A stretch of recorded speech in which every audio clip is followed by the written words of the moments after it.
నమస్తే మధురార్చన భక్తి టీవీ ప్రేక్షకులకు శ్రీరామనవమి శుభాకాంక్షలు.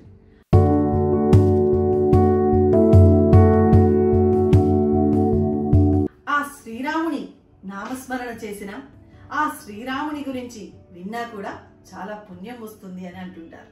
అయితే శ్రీ సీతారామచంద్ర స్వామి లక్ష్మణ సమేతగా వెలిసినటువంటి మన భద్రాచలం గురించి కొన్ని విశేషాలను ఈ వీడియోలో తెలుసుకుందాం. అంతేకాకుండా ఇప్పుడు ప్రస్తుతం శ్రీరామనవమి వస్తుంది. మరి శ్రీరామనవమి రోజున వారి కళ్యాణము వైభోగం గురించి కూడా మనం మరిన్ని విషయాలను ఈ వీడియోలో చూడబోతున్నాం. భద్రాచలం ఒక పుణ్యక్షేత్రం. ఈ పుణ్యక్షేత్రం గురించి కొన్ని విషయాలు తెలుసుకుందాం అనుకున్నాం. అయితే అసలు ఇక్కడ శ్రీరాముడు ఎలా వెలిశాడు ఏంటి అన్న కథలోకి వెళ్ళాలి అంటే మనకి ఇక్కడ ఒక చిన్న కథ తెలియాలండి. అసలు శ్రీరామచంద్ర ప్రభువు ఇక్కడ ఎందుకు వెలిశాడు అనేది తెలుసుకోవాలి మనం. ఇక అసలు కథలోకి వెళ్ళిపోతే ఆ శ్రీరాముడు వనవాస సమయంలో భద్రాచలానికి దగ్గరలో పర్ణశాల వద్ద తన నివాసాన్ని ఏర్పరచుకున్నట్లుగా రామాయణంలో పేర్కొనబడింది. ఇక్కడి నుంచి రావణాసురుడు సీతమ్మ తల్లిని అపహరించాడు. అయితే ఆ శ్రీరామచంద్రుడు ఈ భద్రాచలంలోని ఎందుకు వెలిశాడు అని తెలుసుకోవాలంటే మనం ఒక కథ తెలుసుకోవాలి అని అనుకున్నాం కదా. మరి అసలు ఆ కథ ఏమిటి? రావణాసురుడు సీతమ్మ తల్లిని అపహరించిన తర్వాత శ్రీరామచంద్రుడు సీతా అన్వేషణలో ఉన్నప్పుడు ఇక్కడే ఉన్నటువంటి గోదావరి నది ఉంది కదా, ఆ నదిని దాటాడు అని చెప్తారు. ఆ సమయంలో శ్రీరాముడికి భద్రుడు సహాయంగా ఉంటాడట. అప్పుడు ఆ సమయంలో భద్రుడు శ్రీరాముణ్ణి ఒక చిన్న కోరిక కోరుతాడు. మీరు ఈ ప్రాంతంలోని పర్వతంపై నివాసం ఏర్పరచుకోవాలని అడుగుతాడట. ఆ శ్రీరాముడు సీత జాడను తెలుసుకొని తిరిగి వచ్చేటప్పుడు ఇక్కడే నివాసం ఏర్పరచుకుంటానని మాట ఇస్తాడు. అప్పటి నుంచి భద్రుడు ఆ శ్రీరాముని రాక కోసం తపస్సు చేస్తూ ఉంటాడు.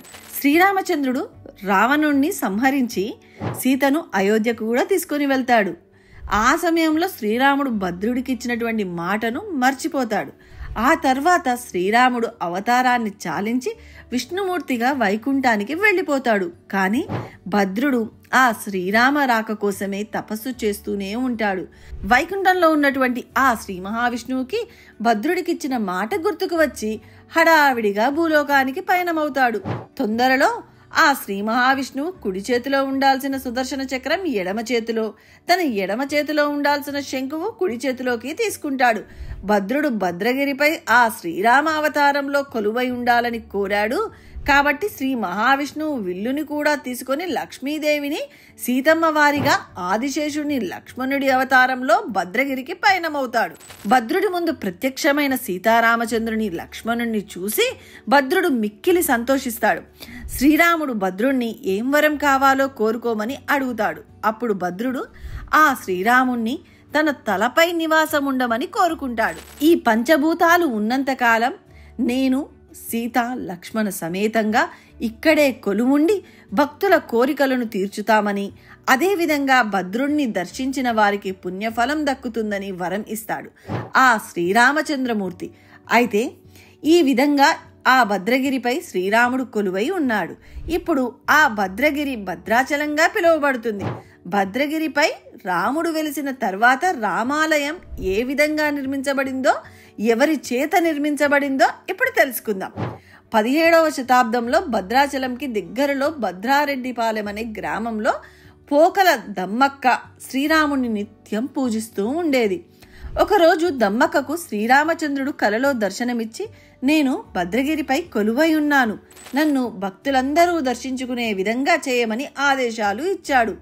ఇందులో మరొక భక్తుడు కూడా నీకు సహాయంగా ఉంటాడని ఆ శ్రీరామచంద్రమూర్తి దమ్మక్కకు వివరించాడు. దమ్మక్క ఆ ఊరి ప్రజలందరినీ తీసుకొని భద్రగిరిపై శ్రీరాముడు కొలువై ఉన్న ప్రదేశానికి వెళ్ళింది. అక్కడే ఆ శ్రీరామునికి ఒక పాకను నిర్మించి నిత్యం పూజలు చేస్తూ ఉండేది. అప్పటి నుంచే భద్రగిరిపై ఏటా శ్రీరామ కళ్యాణం నిర్వహిస్తున్నట్లుగా మన పురాణాలలో పేర్కొనబడింది. ఆ తర్వాత కాలంలో కంచర్ల గోపన్న శ్రీరాముడికి ఆలయాన్ని నిర్మించాడు. కంచర్ల గోపన్నని రామదాసుగా పిలుస్తారు. రామదాసు అప్పటి ప్రభువైన తానీషా దగ్గర తహసీల్దార్గా పనిచేసేవాడు. ప్రజలు చెల్లించిన 6 లక్షల రూపాయలను ఖర్చు చేసి భద్రగిరిపై ఆ శ్రీరాముడికి ఆలయాన్ని నిర్మించాడు. ఆ విషయం తెలుసుకున్న తానీషా ప్రభు రామదాసుని గోల్కొండలోని కారాగారంలో బంధించారు.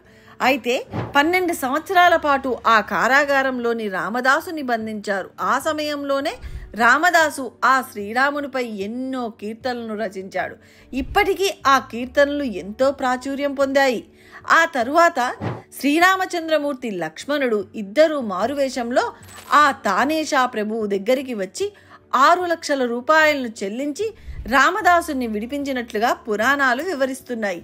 రామదాసు గొప్ప రామభక్తుడు అని తెలుసుకొని స్వయంగా ఆ శ్రీరామచంద్రమూర్తి రామదాసు కోసం వచ్చాడని గ్రహించి తన తప్పును తెలుసుకొని 6 లక్షల రూపాయలను రామదాసుకి తిరిగి ఇవ్వబోయారు. కానీ రామదాసు దానిని తిరస్కరించి శ్రీరాముని గుర్తుగా 2 మోహిరీలను మాత్రమే తీసుకుంటాడు.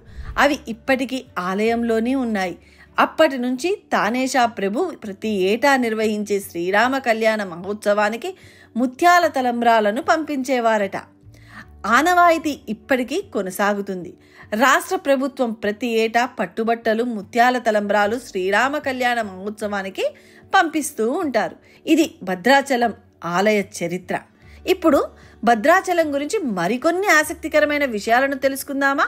మొదటిది ఏంటంటే, మనం ఏ రామాలయంలో చూసినా శ్రీరాముడు 2 చేతులతో దర్శనమిస్తాడు. కానీ భద్రాచలంలో శ్రీరాముడు 4 చేతులతో దర్శనమిస్తాడు. ఒక చేతిలో విల్లు, మరో చేతిలో ధనస్సు, మరో 2 చేతులలో శంకుచక్రాలను ధరించి భక్తులకు దర్శనమిస్తాడు. రెండవది ఏంటంటే, భద్రాచల శ్రీరామ ఆలయ గర్భగుడిపై శిఖరాన్ని 32 టన్నుల ఏకశీలతో నిర్మించారట. కాలంలో అంత బరువైన రాయిని అంత పైకి ఎలా తీసుకెళ్లి నిర్మించారో ఇప్పటికీ ఆశ్చర్యమే. మరి మూడవది ఏంటంటే, అన్ని రామాలయాలలో సీతమ్మ వారు శ్రీరాముడికి ఎడమవైపుగా నిలబడి దర్శనమిస్తారు. కానీ భద్రాచలంలో సీతమ్మ వారు ఆ రాముల వారి తొడ మీద కూర్చొని భక్తులకి దర్శనమిస్తారు. నాలుగవది, అన్ని రామాలయాల్లో లక్ష్మణుడు రాముడికి ఎడమవైపుగా దర్శనమిస్తాడు. కానీ భద్రాచలంలో లక్ష్మణుడు రాముడికి కుడివైపుగా దర్శనమిస్తాడు. మరి ఐదవది ఏంటంటే, అప్పట్లో రామదాసు చేయించిన మంగళసూత్రాలని, ఆభరణాలని ఇప్పటికీ ఆ సీతారాముల కళ్యాణంలో ఉపయోగిస్తూ ఉంటారు. ఆరవది ఏంటంటే, సీతారామ కళ్యాణ మహోత్సవంలో 1,000 తలంబ్రాలను స్వయంగా భక్తులే తమ స్వహస్తాలతో ఒక్కొక్క వడ్ల గింజను వలిచి రెడీ చేస్తారు. ఏకపత్ని వ్రతుడు, పితృవాక్య పరిపాలకుడు, సకల జనులకు ఆదర్శప్రాయుడు అయినటువంటి ఆ సీతారామచంద్రమూర్తి కొలువైయున్న భద్రాచల విశేషాలు మిమ్మల్ని ఎంతో అలరించాయని అనుకుంటున్నాం. మా నుంచి ఇటువంటి ఇంకా మంచి వీడియోస్ మీకు కావాలంటే మధురార్చన భక్తి టీవీని లైక్ చేసి ఈ వీడియోని మీ ఫ్రెండ్స్ అండ్ ఫ్యామిలీకి షేర్ చేయండి.